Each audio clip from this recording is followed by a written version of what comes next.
Since we first huddled around campfires, we've been using stories to figure out how to be good people.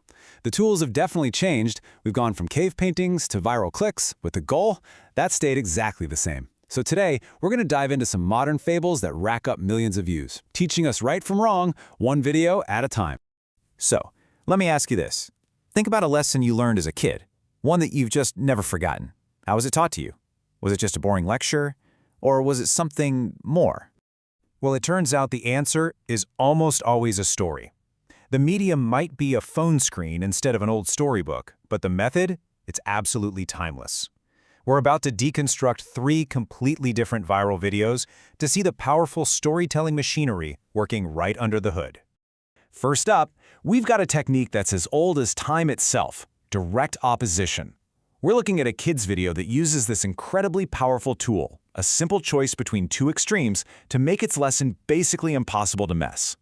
Okay, so what's really fascinating here is how unsubtle this is, and that's the whole point.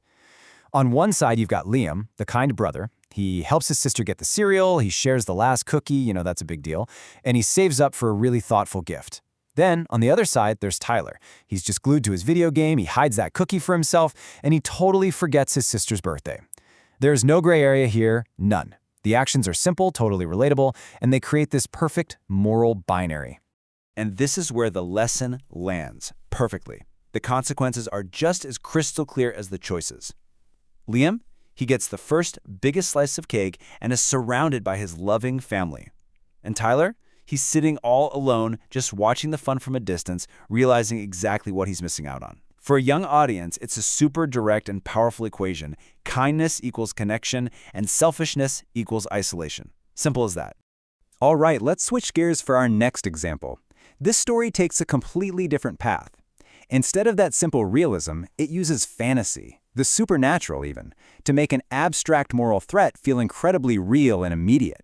So get this. This is a quote from an Urdu story where the devil, or shaitan, is actually sick, and his grandmother is trying to make him a magical medicine, but she's missing one final, super bizarre ingredient. And right here, with this one line, the story sets up its stakes. This isn't just about being a little naughty anymore. A simple lie now has honest-to-goodness supernatural consequences. So here's the genius part. It's how the story connects the dots. Let's just walk through this. A boy named Arfin tells a small, everyday lie to his mom. Then he does a totally normal thing. He takes off his socks. But because of the story's magical rules, those socks become physical proof of his lie. The devil's grandmother finds them, and poof, the evil medicine is complete. The abstract act of lying becomes a tangible object that literally helps evil. It's an absolutely brilliant way to teach that even our smallest lies can have a real impact. Okay, our final case study shifts gears completely. We're moving from fiction to nonfiction. This is an Islamic explainer that tackles a really complex religious topic, not with threats or stark contrasts, but with a calm, reassuring conversation that's designed to soothe anxiety. The video opens by tapping directly into a real, deep-seated fear. A woman feels like a failed Muslim, a knock-on Musliman, because her period prevents her from starting an optional fast right after Ramadan.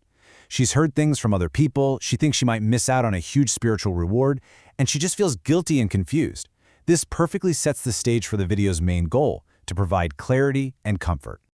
And here's exactly how it does it. The explainer just methodically, calmly breaks down the common misconceptions. Do you have to start the day after Eid? Nope, scholars say you have the entire month. Do all 6 fasts have to be in a row? Absolutely not. You can space them out however is convenient. And what about optional fasts versus making up required ones you missed? Well, it's better to clear your required debt first. This direct, logical approach replaces rumors and anxiety with clear, scholarly guidance. Now this, right here, this is the key emotional pivot. The host completely reframes the situation. By not fasting during her period, the woman isn't failing at all. She is actually obeying God's rules for her body. The very thing that was causing her so much guilt is presented as an act of faithful obedience. I mean, that is just such a powerful and empathetic shift in perspective. Then, to really seal the deal, the video turns to what it calls divine math. It's based on a Quranic principle that every good deed is rewarded tenfold. So let's start at the beginning, the 30 mandatory fasts of Ramadan. As you can see, when you apply that times 10 multiplier, that single month of effort earns you the spiritual reward of 300 days of fasting. Okay, now for the next part of the equation. We add in those 6 optional fasts from the month of Shawwal. They also get that same incredible tenfold reward, which adds another 60 days to our spiritual account. You could probably see where this is headed. And boom, that brings us to the grand total, 360 days. The reward for an entire year of fasting. This is the masterstroke of the whole explainer. By showing this clear, beautiful logic, it doesn't just tell you the reward is great, it proves it with simple math. It makes the whole practice feel less like this impossible challenge and more like an achievable and deeply meaningful spiritual goal. So we've looked at 3 wildly different videos that all share one purpose: to teach a lesson. What can we take away from these very different approaches? What's the blueprint from modern fable? Well, it really comes down to a toolkit of a few powerful techniques. First, you've got the hammer of contrast, where good and bad are so black and white that the lesson is just unavoidable. Then there's the magic of fantasy, which turns an abstract idea like lying into a concrete object that literally helps the devil. And finally, you have the comfort of dialogue, which uses empathy and pure logic to turn confusion into clarity and guilt into faith. And here's the thing. Despite all their differences, they all succeed for the exact same reason. They make the connection between a choice and its result incredibly, undeniably clear. Whether that result is being left out of a birthday party, helping a demon get better, or earning a year's worth of spiritual reward, the path from action to consequence is always visible. So, the next time you're scrolling through your feed, it's worth asking yourself, what lessons are being embedded in the stories I'm watching?